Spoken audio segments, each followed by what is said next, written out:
the interview. Mr. Trump, I want to clear something up right off the bat because I've heard from people over at the debate site, and I know a lot of them are expecting, and quite frankly, a lot of them are hoping that you'll make some sort of appearance tonight, even if it's in the spin room. Do you think that's something you'll do? Well, Brianna, what's happened is when I said we won't do the debate because, as you know, I was treated not so nicely, and at some point you have to say, you have to put your foot down. What I said is we'll do something for our veterans. And we're going to have a big fundraiser, and it's already set up. And I just saw on CNN, we have thousands of people standing online. It's a big event, and it's taken a whole life of its own. So I will be going there, and I think we're going to have a great time. We're going to raise a lot of money. We've already raised a lot of money for the vets. Putting aside the fact that you are upset at this point with Fox News, we are right now just a few days away from the caucuses. Right. There are a lot of Iowa Republicans who are undecided. Do they deserve to hear you on the debate stage tonight answering tough questions? Well, I think they will hear me because I'm going to be up there for an hour or an hour and a half at a bigger event. I mean, we're going to have more people than they have. But getting questions asked of you by a moderator? Well, I think they've been hearing me. I've had 6 debates, and according to every single online poll and most other people, and in particular on the last one, I've won every debate. I mean, they've asked me every question they can probably ask me. And I guess we have 5 other debates scheduled after this, at least, which is a lot of debates. The Democrats are already finished with their debates. It's a lot of debates. I think they're having more now, as we've just Well, now they may. learned. I understand they want to do some more. I hear you saying that there have been several debates, but back in 2011, when Republicans had already gone through several debates, you were hoping to do a debate with Newsmax, have Republican candidates there. They started bailing on the idea, and you told actually Megyn Kelly at the time that they weren't showing courage, that they weren't showing bravery. And here you find yourself, after several debates, bailing on the idea of having another one. Well, that was an interesting thing, because Newsmax just called me out of the blue. They said, we'd love to have you host a debate. And I'm friendly with Chris Ruddy and the folks over at Newsmax. I said, I'll do that if you want me to do that. Not something I've ever done before, but I think I could do it pretty well. I don't know if I could do it like you, but I could do it okay.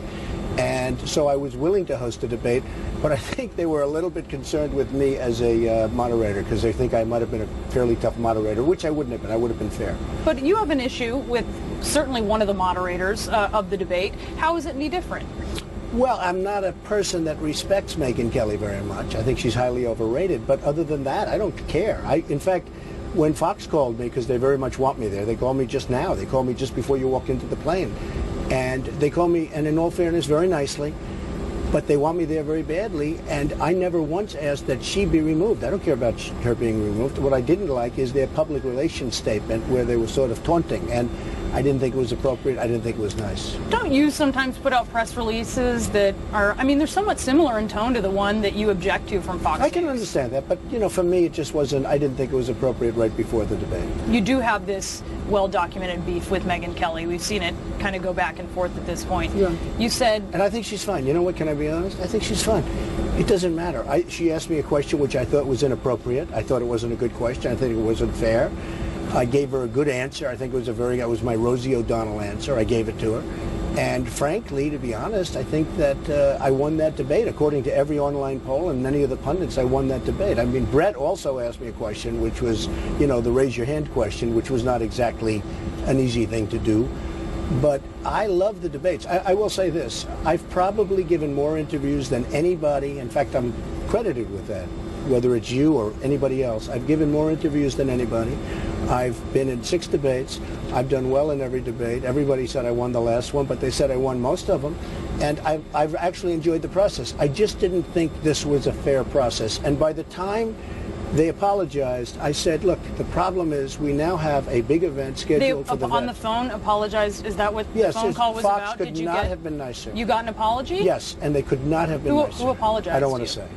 Okay, so when it comes to Megyn Kelly, and you have had this beef, you raised the idea of the word bimbo. You said you didn't want to use it. You said it was not politically correct. I didn't. But Did you see it? You said the word, and then you've retweeted I said followers. I wouldn't want to use it because it's not politically correct. You've retweeted followers who have used the word. Why? Well, I don't know. They're followers. That's a retweet. That's different.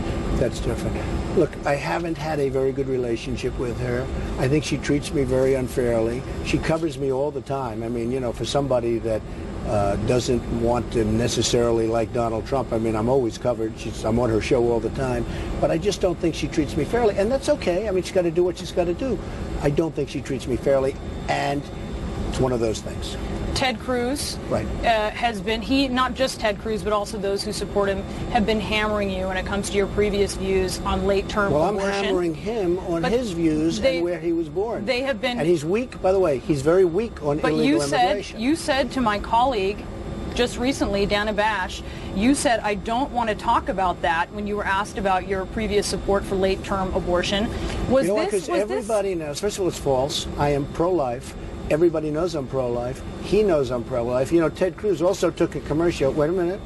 Ted Cruz took a commercial that I ripped down an old lady's house. He said, ripped down. They have the bulldozers. They say he destroyed, and because of eminent domain, which, by the way, is very important because you wouldn't have roads, you wouldn't have schools, you wouldn't have But can you explain this? You said previously... Wait a minute. The house was never ripped down.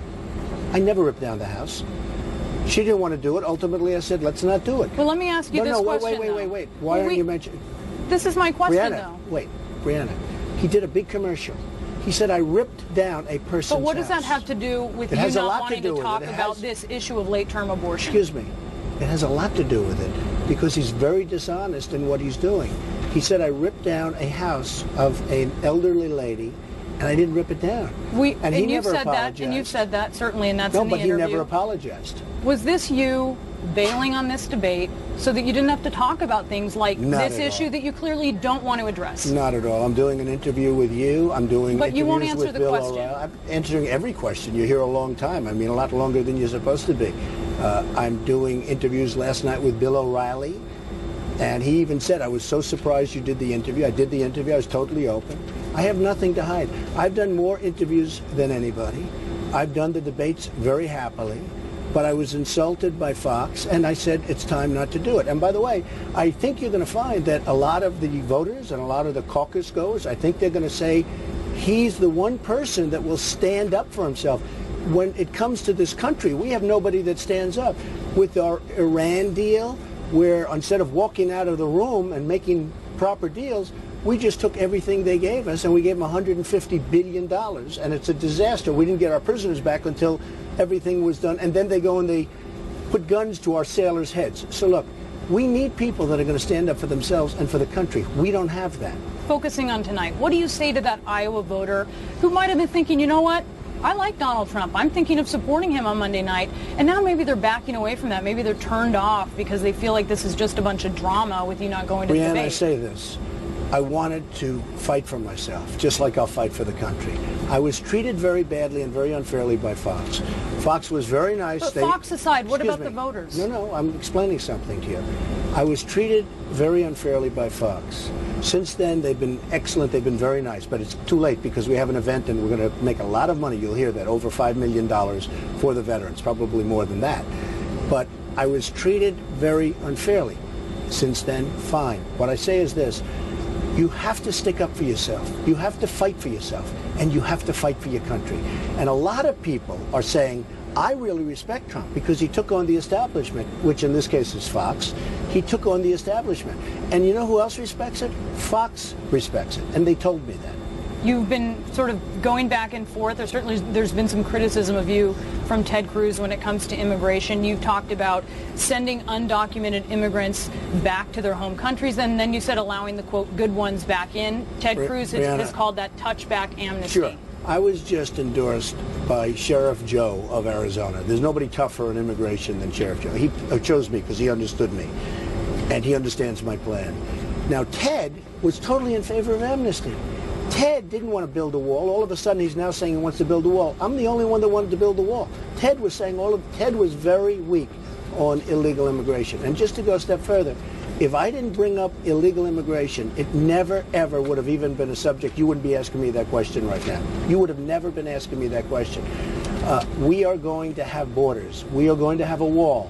Mexico is going to pay for that wall. You know, everyone sort of smiles when I say that because they think that's impossible. The reason they're going to pay is very simple, because they make a fortune with our country, a fortune with trade and other things coming across that border, that very porous border. So we're going to have a border and we're going to have a country again. I've heard what you joked about. You said you could shoot people and you wouldn't lose supporters, and I've heard some people say It's kind of maybe taking supporters for granted. Are you taking your supporters for granted? Not at all. And frankly, that was done obviously in a very joking manner. And a lot of people laughed. In fact, I was smiling. They were smiling. Everybody was smiling. And the truth is, your own polling said that by far Trump has supporters that will never leave him. I was up to 68 or 69%, and then I think it got even into the 90s with pretty strong. But we have great people. I have great supporters. I have just amazing people. I am in love with the people. I cherish these people. They are really great, and I'm very proud of that. I mean, to me, that makes me very proud that I have people that are so strong in favor of me. By the way, far stronger than any other candidate by a long shot. Before I do leave, I want to ask you more about this event tonight. Who is going to be with you on stage if you're going to be talking specifically about the veterans groups that you plan on donating money to? Well, it's a tremendous evening. It's become a tremendous evening, which is really one of the reasons I just can't go to the debate now, and even if I wanted to. But would you if you didn't have the event planned?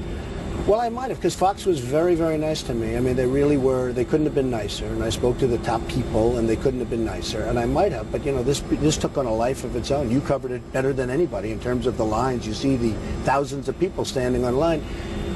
We're very proud of the event, and it was done over about a 24-hour period, you know, which is pretty amazing. We are going to raise a lot of money for veterans tonight. The veterans have been treated horribly in our country. We're going to take care of our veterans. And one thing I'll say about the debates, with all of the time I've debated, because I've gone through 6 debates and done well, I don't think any question has been asked to me or almost anybody else about the veterans. They forget about the veterans. The veterans are like forgotten about. And even in the debates, the veterans aren't discussed or talked about. And what I'm going to be doing is we're going to be talking about them. And we're going to be doing more than talking. We're going to be raising millions of dollars tonight for the veterans. Mr. Trump, thank you so much. Very much. Really appreciate you making the time.